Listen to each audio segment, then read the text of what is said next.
Hello दोस्तों, good evening. एक बार फिर से आप सभी का स्वागत करती हूँ हमारे YouTube channel online career academy पर। तो अगर आप चैनल पर नए हैं और आज पहली बार आप वीडियो देख रहे हैं तो जल्दी से जल्दी चैनल को सब्सक्राइब कर लीजिए और बेल आइकन को क्लिक कर लीजिए ताकि हमारी तरफ से जो भी रेगुलर अपडेट्स है वो आपको मिलती जाए। जैसे कि आप देख सकते हो हमारे चैनल पर आपको सभी गवर्नमेंट एग्जाम्स की बिल्कुल फ्री कोचिंग कराई जा रही है, बिल्कुल फ्री कोचिंग प्रोवाइड कर रहे हैं हम लोग आपको। और डेली की वीडियोज़ भी अपलोड हो रही है हमारे चैनल पर, फिर चाहे वो मैथ्स हो या कोई भी सिलेबस हो या कोई भी एग्जाम्स के रिलेटेड हो। तो जल्दी से जल्दी सब्सक्राइब कर लीजिए और उम्मीद करती हूँ कि आपको हमारी वीडियोस पसंद आती होगी। तो वीडियो के रिलेटेड अगर आपको कुछ भी डाउट हो तो आप हमें कमेंट सेक्शन में ज़रूर पूछ सकते हैं। तो फ्रेंड्स, आज जो मैं वीडियो बना रही हूँ इसमें मैं आप लोगों को बताने वाली हूँ ACC का एग्जाम पैटर्न और एग्जाम सिलेबस। तो ACC यानी आर्मी कैडेट क्रॉप्स, तो आर्मी कैडेट कॉलेज की तरफ से जो आपकी ये एग्ज़ाम होती है, इनमें से बहुत सारे स्टूडेंट्स आप जो है अप्लाई कर रहे होंगे इस एग्ज़ाम्स के लिए। तो ये एग्जाम्स की जो है बैचेस स्टार्ट होने वाली है हमारे यहाँ पे। तो ये एग्जाम का एक सिलेबस का ओवरव्यू मैं आप लोगों को दे रही हूँ कि आपको एग्जाम्स कैसे कंडक्ट की जाती है, रिटन एग्जाम में आपको कैसे कैसे क्वेश्चंस पूछे जाते हैं और टॉपिक्स की वेटेज क्या होती है। ओके, तो देखिए आर्मी आपकी ये जो एग्जाम होती है ये 1200 मार्क्स का पेपर होता है आपका। ऑल टोटल जो है ये पूरा 1200 मार्क्स का आपकी एग्जाम होती है। तो यहाँ पे देखिए अब सभी गवर्नमेंट एग्जाम्स के लिए आप देख रहे होंगे कि आपके जो है सिर्फ दो पेपर होते हैं हर एक एग्जाम में। बट यहाँ पे देखिए आपको 4 पेपर है टोटल, पेपर 1, पेपर 2, पेपर 3 और पेपर 4। तो जैसे अगर मैं पेपर 1 की बात कर रही हूँ तो पेपर 1 में देखिए GMAT मतलब आपका जनरल मेंटल एबिलिटी टेस्ट। तो पेपर 1 का पहला पार्ट आपका यही होता है, जनरल मेंटल एबिलिटी टेस्ट। तो जनरल मेंटल मतलब क्या, आपके इंग्लिश के क्वेश्चंस आ सकते हैं, आपकी रीजनिंग आ सकती है, आपकी जनरल मैथ्स आ सकती है। तो वो पोर्शन होता है आपका पेपर 1। तो टोटल हर एक पेपर आपके 300 मार्क्स कैरी करते हैं। हर एक पेपर जो है 300 मार्क्स के होंगे, तो टोटल आपके होते हैं 1200 मार्क्स। तो यहाँ पे GMAT में आपका देखिए पहला पार्ट आता है रीजनिंग एबिलिटी। तो रीजनिंग एबिलिटी की जब मैं बात कर रही हूँ तो यहाँ पे देखिए वर्बल और नॉन वर्बल दो सेक्शन में डिवाइडेड है। तो वर्बल में क्या होता है कि वर्बल में आपको जो है फिगर्स मतलब आपको रीजनिंग के ऊपर क्वेश्चंस आएंगे, जैसे कि कुछ नंबर्स दिए होते हैं उनके ऊपर क्वेश्चंस आते हैं। तो एक सेक्शन आता है जहाँ पे आपको डायग्राम्स के ऊपर क्वेश्चंस पूछे जाते हैं। तो यहाँ पे जो है आपके वो डायग्राम्स वाले क्वेश्चंस नहीं दिए जाएंगे, तो वो होते हैं वर्बल। और नॉन वर्बल में आपको डायग्राम्स के रिलेटेड क्वेश्चंस पूछे जाते हैं, तो वो होते हैं नॉन वर्बल। तो रीजनिंग एबिलिटी में देखिए 75 क्वेश्चंस टोटल होते हैं। हर एक क्वेश्चन जो है वो 2 मार्क्स कैरी करता है। तो मतलब 75 क्वेश्चंस जो है उनमें से हर एक क्वेश्चन 2 मार्क्स कैरी कर रहा है। सेम आपका नॉन वर्बल में 15 क्वेश्चंस होते हैं, तो वो हर एक 2 मार्क्स कैरी करेंगे, तो आपके हो जाते हैं 30। ओके, 30 मार्क्स टोटल हो जाते हैं और यहाँ पे आपके हो जाएंगे 120 मार्क्स, राइट। और यहाँ पे देखिए अब जो है न्यूमेरिकल एबिलिटी में जो है आपके टोटल 300 मार्क्स होते हैं। तो न्यूमेरिकल एबिलिटी वाले सेक्शन में आपको कितने क्वेश्चंस होते हैं, न्यूमेरिकल एबिलिटी में आपके होते हैं 60 क्वेश्चंस। अब न्यूमेरिकल एबिलिटी में आपको कौन से सेक्शन आएंगे, आपकी ज्योमेट्री आएगी, आपकी अरिथमेटिक प्रोग्रेशंस के ऊपर क्वेश्चंस बेस्ड होते हैं। तो नॉर्मल मैथ्स जो होता है वो आपके क्वेश्चंस जो वहाँ पे बेस्ड होते हैं, ट्रायंगल्स, रेक्टेंगल्स, इन पे कुछ क्वेश्चंस आते हैं, तो वो होते हैं आपके न्यूमेरिकल एबिलिटी में। यहाँ पे भी आपको टोटल 300 मार्क्स होते हैं। तो ये जो था ये आपका पेपर 1 था। पेपर 1 जो है बिल्कुल इजी सेशन होता है एक्चुअली यहाँ पे, क्योंकि आपको यहाँ पे रीजनिंग पे कॉन्सेंट्रेट करना होगा। अगर आपकी रीजनिंग अच्छी है, आपकी मैथ्स अच्छी है, तो ये सेक्शन आपके लिए बहुत ही ईजी है क्वालिफाई करना। फिर नेक्स्ट आता है आपका पेपर 2। यहाँ पे आपको पूछा गया है, यहाँ पे आपका सेक्शन होता है जनरल अवेयरनेस का सेक्शन, मतलब करंट अफेयर्स जो होते हैं, करंट जनरल अवेयरनेस मतलब हमारे डे टू डे लाइफ में जो सोशल लाइफ होती है, डे टू डे लाइफ में क्या हो रहा है इसके बारे में अगर आपको पूरी अपडेट्स होती है, पूरी नॉलेज होती है, तो ये सेशन आपका यहाँ पे हो जाता है। टोटल आपको 150 क्वेश्चंस होते हैं यहाँ पे, एक ही पेपर होता है। पेपर 2 में एक ही सेक्शन होता है। पेपर 1, पेपर 3 और पेपर 4 में दो सेक्शंस आते हैं, लेकिन पेपर 2 पूरा आपका जनरल अवेयरनेस पे है।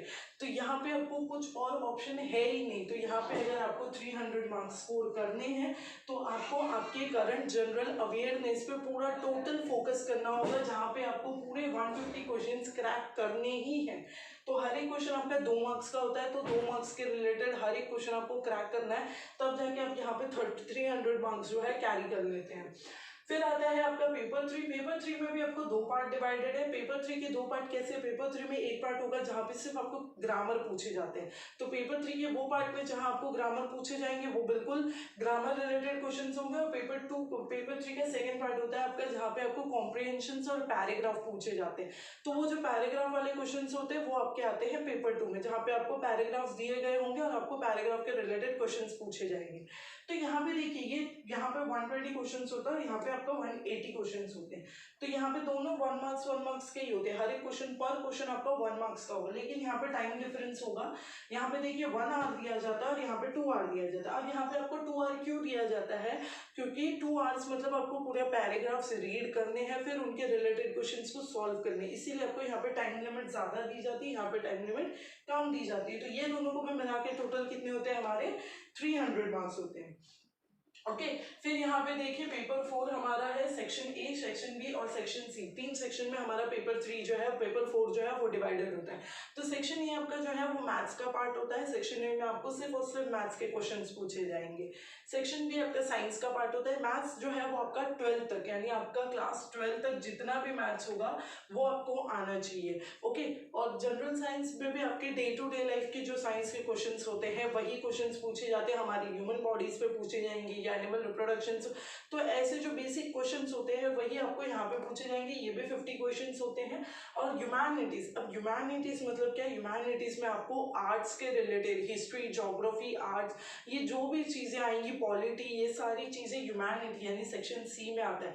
तो सेक्शन सी में आपका पूरा होता है, हिस्ट्री हो, ज्योग्राफी हो या पॉलिटी हो या आर्ट्स के रिलेटेड कुछ क्वेश्चंस आ रहे हैं तो वो सारे आपके यहाँ पे आ जाते हैं। तो ये जो पार्ट होता है आपका, ये बहुत ही आपको ध्यान से करना होता है, क्योंकि इसमें बहुत सारे टॉपिक्स होते हैं, आपको बहुत सारी चीज़ों के बारे में आपको बताना होता है। तो वो हो जाता है आपका ह्यूमैनिटीज़ का पार्ट।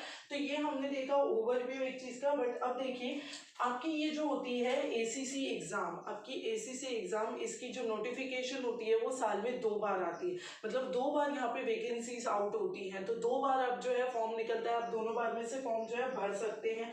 आपकी एज लिमिट यहाँ पे कितनी होती है? 20 से लेके 27 ईयर्स तक के बीच में आपकी एज लिमिट होगी।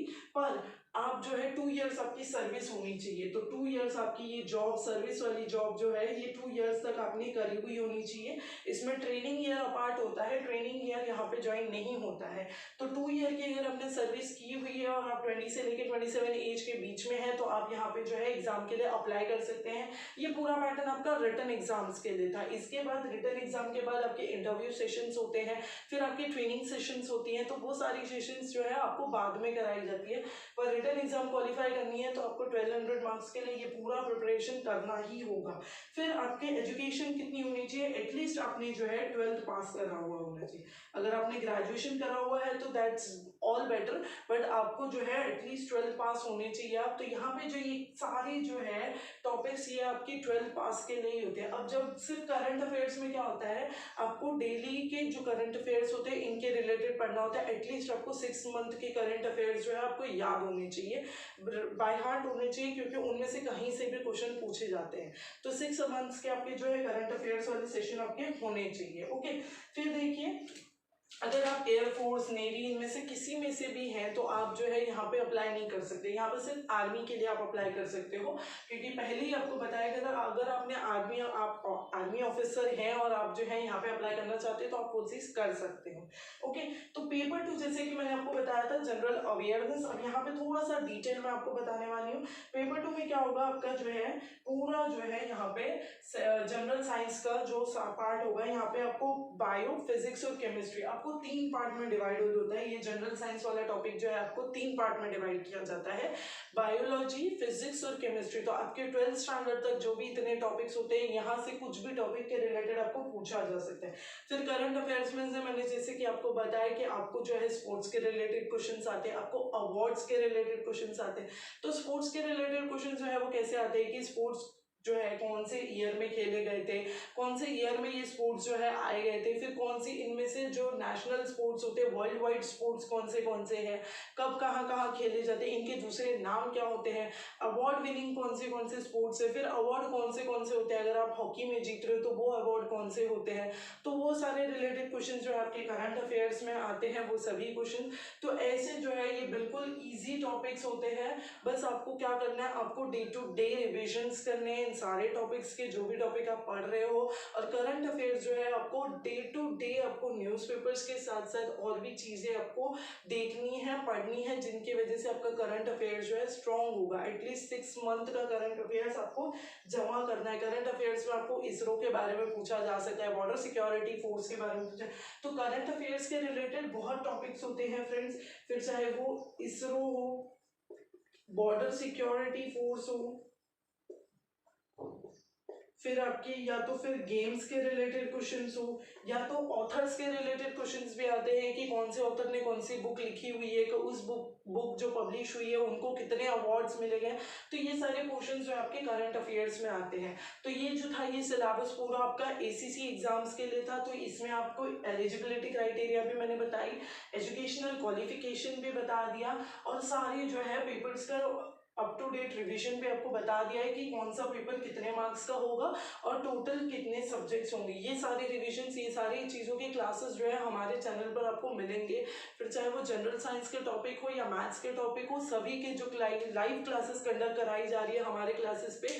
तो जल्दी से जल्दी जो है सब्सक्राइब कर लो चैनल, और वीडियो पसंद आई है तो वीडियो को लाइक ज़रूर करो। और आपको इसके रिलेटेड कुछ भी डाउट हो तो आप मुझे वो चीज़ कमेंट सेक्शन में पूछ सकते हो, मैं वहाँ पे आपको जो है डाउट क्लियर करवा दूँगी। और वीडियो अपने फ्रेंड्स के साथ में शेयर भी कीजिए ताकि उन्हें भी हमारी तरफ से पूरी हेल्प मिल सके। Okay, thank you.